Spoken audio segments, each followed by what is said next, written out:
organizations had a CSR portfolio per se. In fact, you could count on two fingers of your two hands the number of organizations which specifically had a department called CSR. So in that sense, Ken was a real pioneer, and so we got to work with international organizations because Ken had a Scottish pedigree. You had access to international partners like the IFCs. So there on, the journey into CSR space started, and then moved on to the SR group, where again these were the first steps from moving into the space of intersection where CSR and public affairs, uh, the influencing capability of CSR, or that latent potential that not many people realize. We got a chance to feel that hands-on and do things which were transformative. Thereafter, then I've been in a public affairs role with Nayara Energy and looking after CSR as well. So it's a larger scope and a more official scope to look at in that sense. So it's a much wider, much bigger, much more strategic integration that we see now. So that's been the largely the career transition that I've had in the last 2 decades. So your role with UNIDO may have involved a lot of collaborations. What were the challenges of partnerships there? Since that's what we want to talk about today. So, Harsha, it's a very good question, and I think I will not limit my conversation only to the partnerships that we looked at UNIDO, because see, there are typically three kinds of organizations which are. If you look at my career journey, first few years, 5 years were in the public sector financial institution, which is a typical hardcore government, and then about 9 years with a multilateral agency, and then remaining 12 years with the private sector. So these are three different animals, and these three different animals exhibit very different behavior in a very similar circumstances. I think so. That's the conversation which I think would be more useful to talk and look at. So just look at these three types of organizations which I mentioned and their priorities and perspectives. A development organization, that is the core business, and you are existing only for that purpose, whereas a private sector organization exists largely for profit, and your developmental dimension is a largely peripheral organization. So your perspectives in that sense would be little different from organizations which have development at its core. Now, compare that with a public sector financial institution, or developmental financial institutions, which has a 60-40 kind of a ratio. So you've seen 80-20, 80 on profit and 20 on development. You've seen 60 on business and 40 on development, and you've seen 80 on development and 20 on business, which is UNIDO, because eventually they also work on business models. But the characters of these three organizations are very different. And I think that has a strong bearing on how one looks at partnerships. So, few things that one must realize, at least coming from the current perspective, is that as a corporate sector, you could have a partnership with a bilateral, you could have a partnership with a multilateral, you could have a partnership with an NGO, you could have a partnership with a similar corporate organization, you could have a partnership with a competitor. So there are different formats of partnerships which exist in this entire landscape. And I think each uh, partnership has a very unique characteristic. So I'll pick up a few for illustration and not go too much into detail. So let's say if it is a partnership between two corporates, and now two corporates could be of equal standing, could be of lesser or more standing. There could be cases where their business is aligned and you get into an advocacy or a joint project, like alcohol. If I take that example, though we are not from that industry, but together several players could come together and look at how do you do responsible drinking. That is a form of collaboration or a partnership. But in a different sense, you could be two competitors, like a automobile company and an alcohol company, not competitors in strict sense, but there will still be a commonality. But any other beverage company versus an alcohol company will be competitors because you are fighting for the same space. So you may have different perspectives of collaboration. When it is a private sector to an NGO collaboration, it is a more of a funding collaboration. So that's not the ideal structure, the way it should happen. But then it's a giver and a seeker relationship in that sense. It's a service provider versus a service seeker relationship in that sense. Uh, but I would refrain to use these words because uh, the partnership can only be successful with the civil society once you are seeing the civil society as your equal partners. And why I say this is that because just look at the characteristics of civil society organization and the corporate sector organization. These strengths where you come from are entirely different.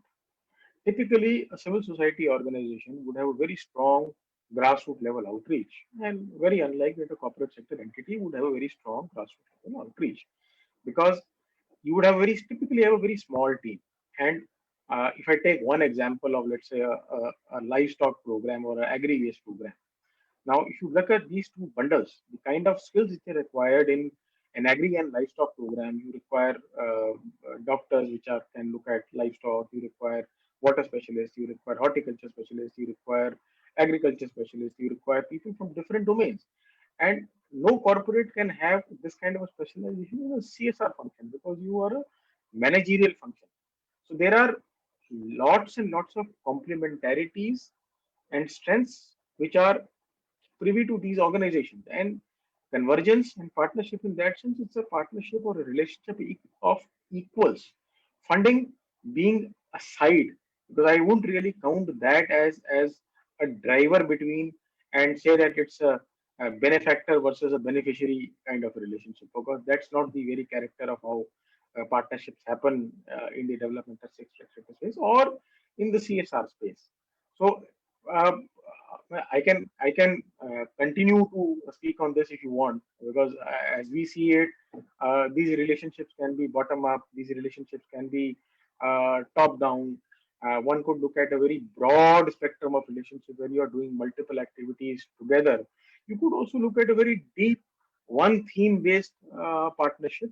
So there are different formats which are there, but I think essentially the key to partnership is when you determine where you want to be and what direction and path you want to take, who are your co-collaborators or your collaborators in the path to where you want to be. I think these are determinants of how you arrive at a partnership.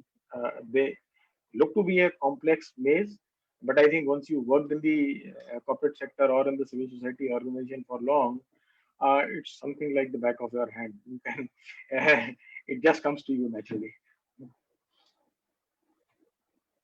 Yeah, over to you, Varsha.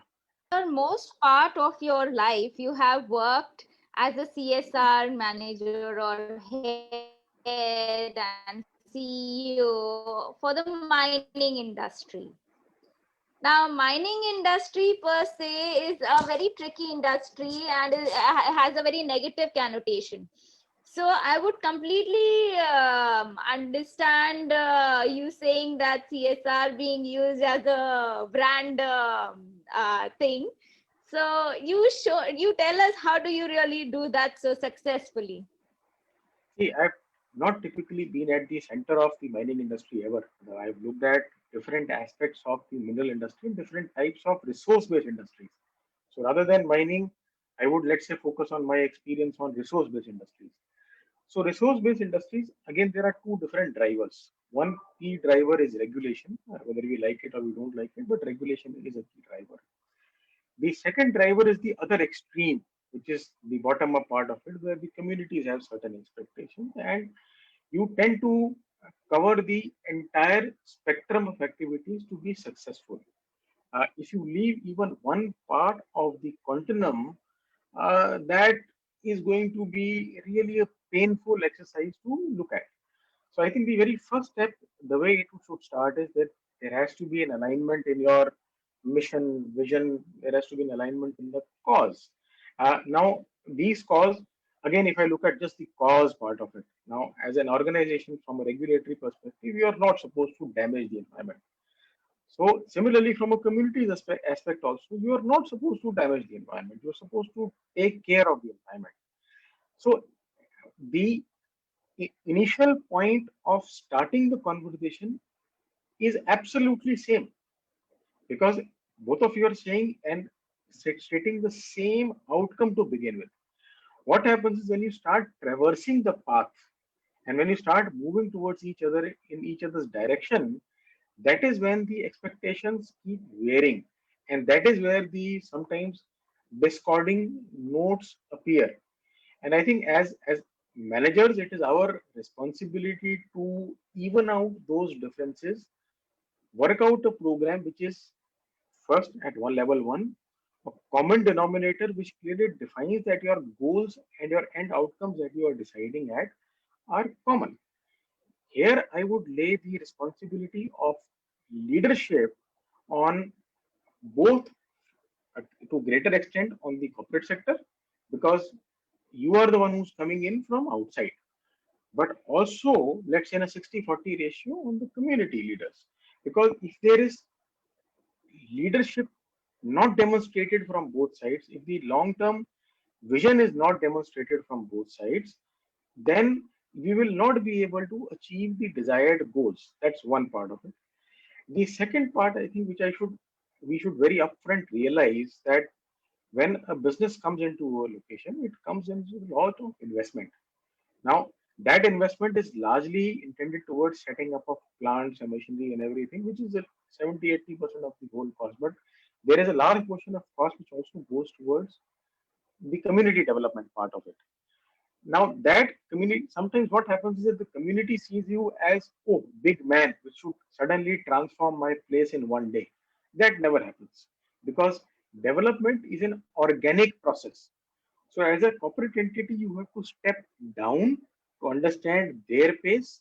So, let's take a hypothetical example. So, you get into a tribal area in, let's say, Jharkhand, and you have an intention of employing everybody, or 70, 80, 85% people from local.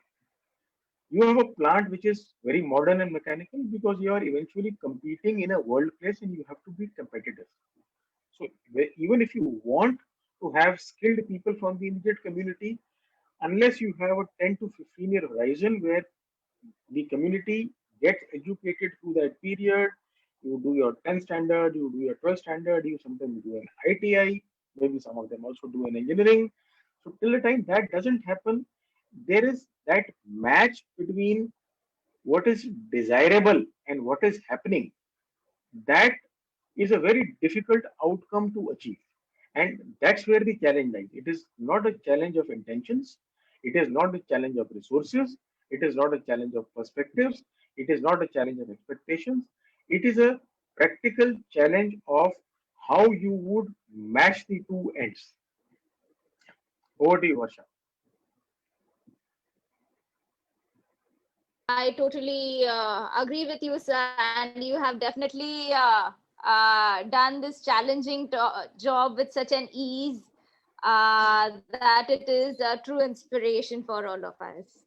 Thank you. Now, in your journey, which are the best performed CSR sustainability projects, and what have been your learnings along the way? Okay. So I won't really talk about the best projects because each project that whether I do or whether you do or anybody else does, projects are generally very close to everybody's heart. So we know the success and failure, and success and failure are a part of progression. So it is like a positive conflict that you generate when you do something. So best, I won't really get into that, but there are large number of organizations which have done very good work, which is aligned with their business goals as well as it has impacted uh, the community. And I will take some examples over here. Strictly restrict from not taking examples of places where I work because there would be an obvious bias on those. But I believe Tata's have done a fabulous work. Ambuja Cements has done a fabulous work. Birlas do a fabulous work in pockets. There is a great work that is being done by Azim Premji Foundation, Infosys Foundation. There is a great amount of learning that comes out from the projects, the way they are structured by these organizations. And I'll only take one example over here from Tata Motors. So Tata Motors does a lot of training for truck drivers and things like that. Similarly, Maruti Udyog also does it for car drivers. So there is a complete alignment between their business objectives and the social objectives. And today, okay, we are not looking at 20 years from now when drivers may not be the best profession to look at when you get automatic uh, driverless cars. But at the moment, it's a fairly remunerative profession. So that ability to develop that kind of a package which sits at the intersection of your corporate goals and your community goals, social goals, I think those are projects which are essentially the most effective ones. That's one category of projects which I would mention. The second category of projects I would really love to talk about is the projects which are very deep rooted in resolving very fundamental challenges which are faced by the community. And I'll only take one example over here. Farming and related with water is probably one of the largest challenges that we face as a nation. We live by the farmers, but they are probably the most deprived of the lot. Fragmentation of farms. We know all these problems by heart now, but our ability to respond to those problems, even in the last 70 years, uh, and by all the good corporates, all the noble programs that we've had, all the resources that we might have had, we have collectively, we are nowhere close to what could have been achieved. So I think from that perspective, it's also time for us to introspect on how deep or how wide are we thinking of these programs. But this is one category where there is some great work done by many organizations. ITC does a fabulous work on water. Their entire supply chain efforts are very good. Ambuja does a very fabulous work on water. Coca-Cola has done very good work in pocket. So there are large number of organizations which have done very good work on looking at the different possibilities which are there.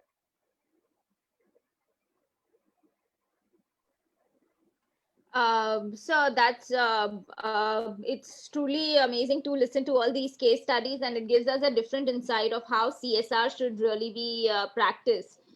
In the present role that you are playing, is educational, are the educational projects your major focus, or are there any other focus areas also? See, again, in the last 10 years, ever since Nayara and its predecessor organization started its venture into CSR, so we have worked in phases. And I would say phases keep changing with the changing priorities in that area. So at one time, our clearly stated goal was that we wanted everybody to pass 10 standard. But then eventually we realized that not everybody wanted to be fast and standard. Though we thought that for a person to do any skilling program, 10 standard was the basic minimum qualification, and that's one thing which everybody would strive for. But then Gujarat being Gujarat, they are born entrepreneurs. So even fifth standard, if a person wants to be entrepreneur, he has no desire to cross 10 standard. So you cannot create a desire unless you start investing for a very, very long term, maybe one generation, then it will change. So our focus has from education, it has now moved on to a lot of skill development and entrepreneurship. And I'll take one example over here. In the immediate vicinity, when I look at the 16 examples just around the plant, there is not a single electric repair shop, and Gujarat is electrified. So if you want to get your mixie repaired, you will have to go 20 kilometers. So which means there is an opportunity, window of opportunity which is there.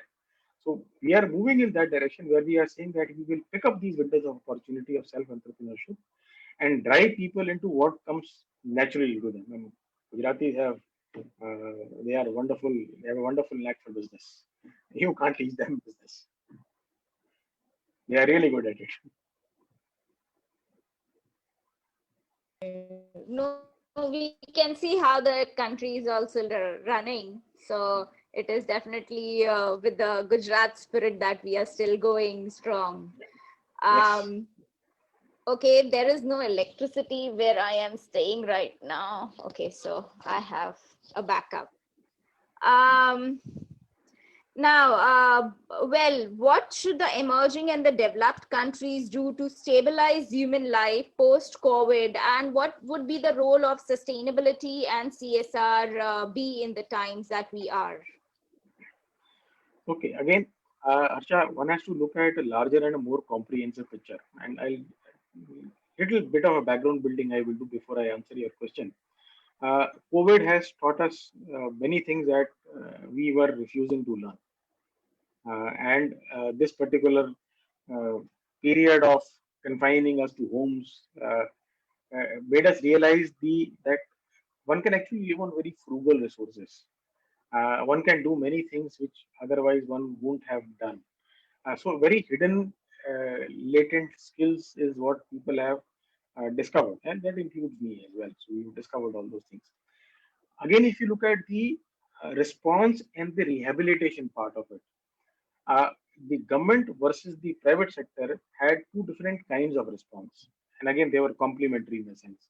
Uh, the government had an immediate response, whereas from a social perspective, where you wanted to provide food to everybody, you wanted to take care of well-being, you had to create facilities of hospitals and everything, and the corporate sector simply went into overdrive to support the efforts which were being made by the government. Added on to this, the private sector players which were into the aligned businesses like pharma, they went into responding and developing vaccines. You had textile companies which went into making coveralls and face masks. So people aligned their business strategy to the social requirement of the time. So the comprehensive answer is it's like four wheels of a car. If the civil society organization, the government, the private sector organization, and citizens uh, don't interact in one ecosystem, uh, the response will always be suboptimal. But my take on this is that there is a much greater need from the both the government's end and the private sector end to rise and collaborate far more. We saw a lot of contributions coming in from the private sector to the government in terms of resources. We saw much lesser in terms of effectiveness of delivery or improving, adding on to the last mile delivery of the government. I would have ideally preferred a model where in limited zones or wherever the corporate sector entities were there, uh, the response should have been more cohesive, more long term, bringing in different programs under one umbrella into one cohesive response. So, in our own limited way, we did try to do that, but I would have loved to see something more. Excellent, sir. So IICSR is primarily an education, research, training, development institution, and we've been running offline and online courses. What kind of courses do you foresee that we should be introducing? And what is the future of people in sustainability and CSR? So, Archa, my famous story that I always talk when this question is asked is the story of the five blind men. Now, people who see the civil society or the social sector from a distance and not being a part of it, somebody would touch the tail and say that it's only about this. Somebody would touch the body of the elephant and say that this is what the civil society looks like. So just look at our own journey as humans, as an individual. Uh, from the period of birth, if I were to, let's say, put milestone 0 to 2 years, 2 to 5 years, 5 to 10 years, 10 to 15 years, our needs have kept me changing. Similarly, if I look at on the y-axis, I look at education, I look at healthcare, I look at other social needs. Your needs have are completely changing. So there is no single course in the country which binds different siloed courses which are there. So an MSW would typically learn about a certain thing. A public health person would learn about a certain thing. A nutritionist would learn about a particular certain thing. Your response or ability to connect with the grassroots level community, and your ability to connect with the donor community only comes when you as an individual are able to transcend beyond your vertical siloed learning into a more lateral learning of how the programs interface with each other and how that results in a comprehensive response. So I think that lateral understanding is a large missing piece. And if you can work as an institution on uh, lateralizing the learning, there can't be anything better than that. In fact, there is nobody in the world which does anything like this.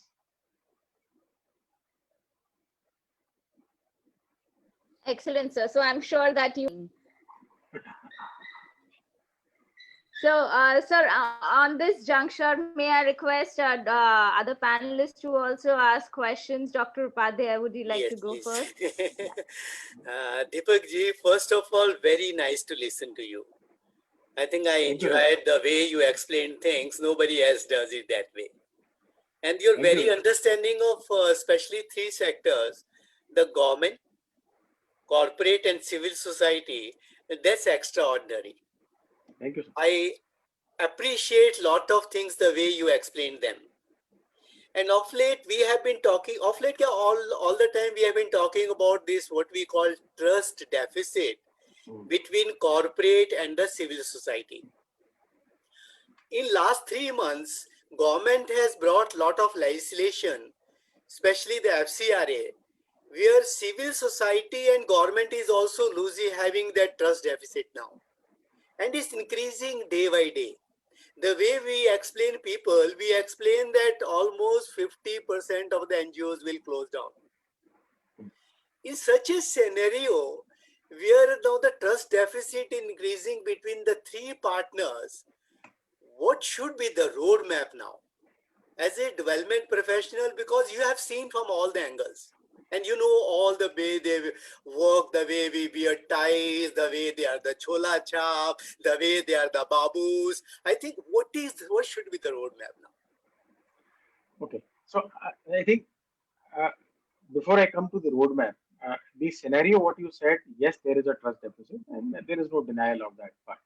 Now, whether that trust deficit is an outcome of perception or facts, I think that's what has to be debated. Number one, before we really conclude anything, that there is a real trust deficit.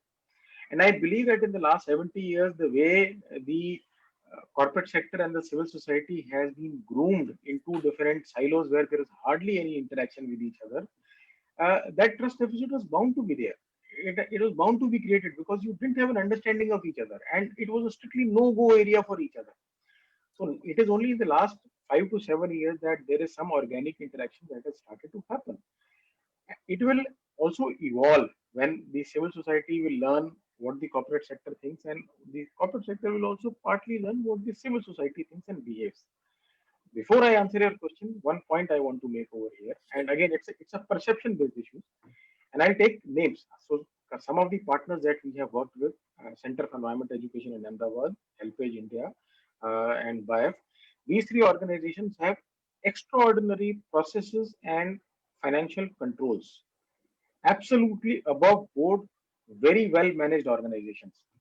In their own internal systems, they do a procurement process, which is fine because that's what I need to do. But when a corporate secretary tries to do a corporate procurement process or trying to find a partner through a commercial process, that largely the response which I see from a very large cross section of civil society is कि हम कोई vendor थोड़ी है जो हमारे को आप bid करने को कह रहे हो. Okay. So Yeah. it is not a question of bidding. It is evaluating comparative options vis-a-vis the vision that you have stated as an organization, which you believe you should be taking forward. So it's a competitive process, but it does not undermine anybody's capability per se. So while internally all of you follow a certain process of procurement, as an organization, we are also team to follow a certain process. So it's a perception based issue and a much lesser fact based issue. Number one. Okay. Coming to your very specific question related to FCRA, my limited take, having seen international organizations also, a lot of money which was coming from the international organizations was going into experimentation and development of new models. Okay. I see that slowing down because typically a government has a scheme, and a government scheme is implementation focused. Okay, now there are departments which are focusing on promoting innovation, but you don't design innovation from the very start. Sometimes most of the innovations that have happened in the world have happened only by accident, whether it was Marie Curie finding radium Okay. or Edison finding inventing an electric bulb. These were accidents when they were doing something else, and then they found something else. So when you typically operate within a structured government scheme, the ability of a delivery partner or an implementation partner or a civil society organization, you are simply curbing that ability.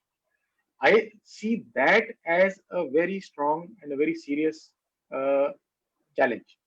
Other than that, I don't see too many challenges. Okay. Very nice. Excellent, sir.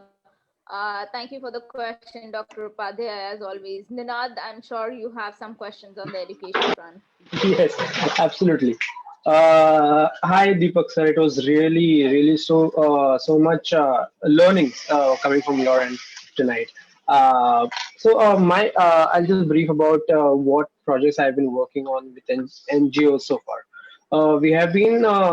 I run a company called Sums Up, which actually focuses predominantly on educating the underprivileged schools, or giving extra something a little about what the government or the system is giving them, like practice modules or low cost technology solutions and likewise. So my question to you is, sir, has Nayara Energy been conducting or implementing any educational programs as of now, which have been I'm sure if there were any, they must have seriously been affected due to COVID lockdowns. And as we all know that the schools have been shut till now, there is a huge impact on the the learnings for the underprivileged students. Um, Underprivileged predominantly because they do not have any technical support or anything to go online, or neither the underprivileged teachers were supported with any uh, technical training to run schools online and likewise. So, yeah, So you would be surprised.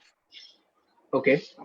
And I am amazed. I am really amazed at the resilience sometimes which teachers show and their ability to innovate. So I will talk about two things since you specifically asked about Nayara.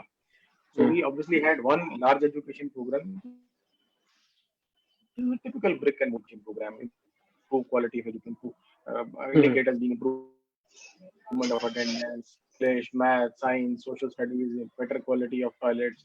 So typical indicators that you would have. So that every organization has. So when and we were doing a parallel program called Navtar in partnership with the government of Gujarat, which is the agency being GCERT, which is a counterpart of the ICSC and NCRT at the national level. So there is a mm, GCRT at the state level, which runs curriculum, which develops modules, books. They do teacher training and they do all those things. mm. And we, for the last 3 years, we've had a program with them, which is all about innovations that teachers create in their own environment.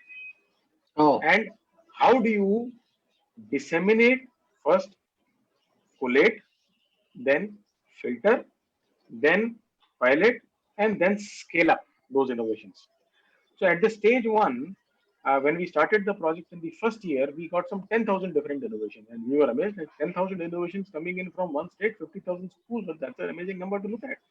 But then what you realize, many of those were existing practices which were already there in some books. So they were not really innovations in an innovation sense. But mm, the teachers had suo moto without being told by anybody, they had thought of those. So we filtered out mm, those innovations mm, and then we came to a more reasonable number of 1,000 innovations. And mm, out of those 1,000 innovations, we found that 154 innovations were something which were really nice. And they deserved scaling up.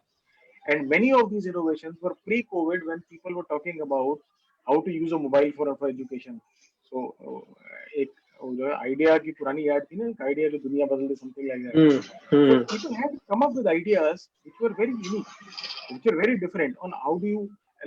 So again, using, let's say, waste to make something in a school is not an unknown idea. But looking at local flora fauna, using waste of local flora fauna and to teach about certain things, to ask every child to go to his home and then learn something about his immediate habitat and then come back and talk about it. So those learning things were innovations. Okay, again, not innovation in a classic sense out of the world innovation, but from a regional perspective, from a perspective of a primary school environment where nobody had attempted to stretch themselves beyond the method that was already told to them. So we mm. found that a lot of people, a lot of teachers actually stretched themselves beyond what was the call of duty. So Mm. I was really amazed, and I am amazed. I continue to be amazed.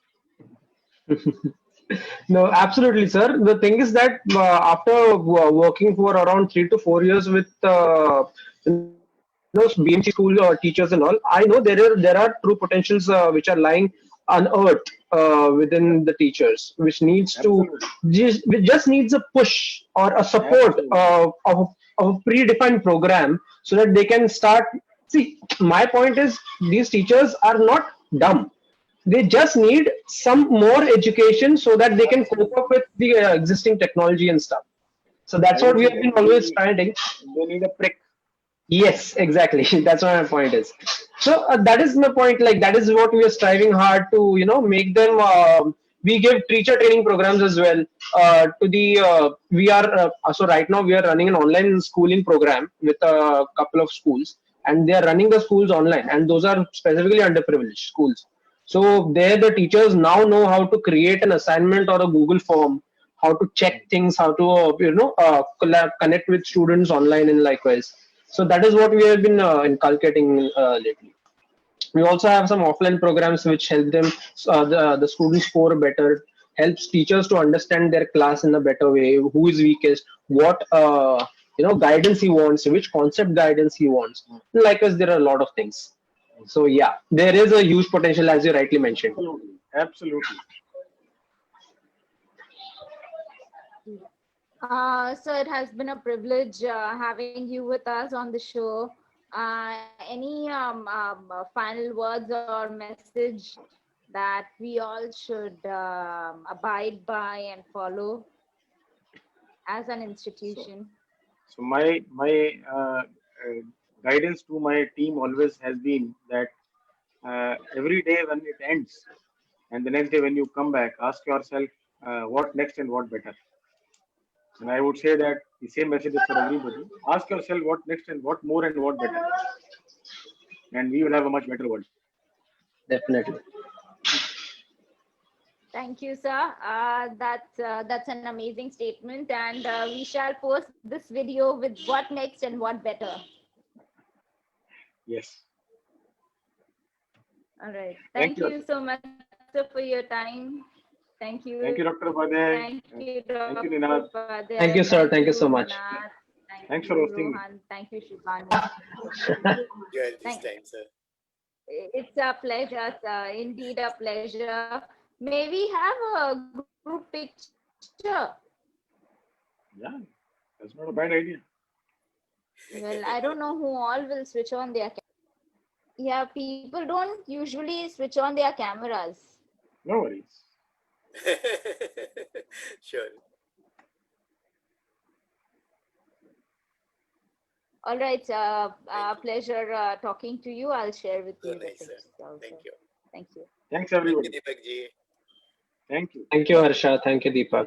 Thank you, Thank Upadhyay you. sir. Thank you, sir. Sure. Bye-bye. Bye. Bye. Bye. Bye. Bye.